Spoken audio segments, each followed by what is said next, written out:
this is simple medical forensics.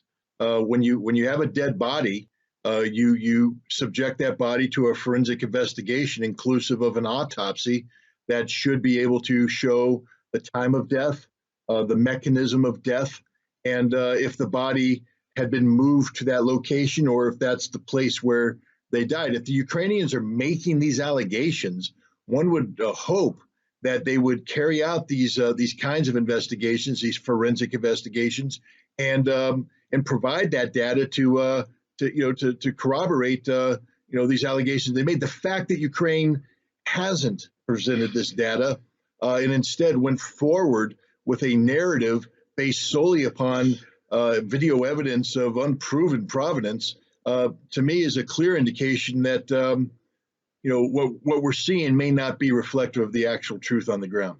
So Russia, I believe, clearly has demonstrated its intent to abide by the law of war. The Ukrainian government, on the other hand, has not, and they have opted to make residential areas battlefields and therefore use their own civilians as human shields. And this isn't me making this up.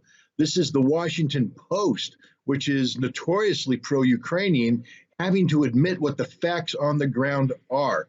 So I think one of the reasons why the West is downplaying, the fact that it was the Ukrainian government shelling Bucha, and that, there's a probability that these dead civilians were killed by Ukrainians. They don't want that to come out. That's inconvenient to the narrative that they're trying to pursue of, a nefarious Russia.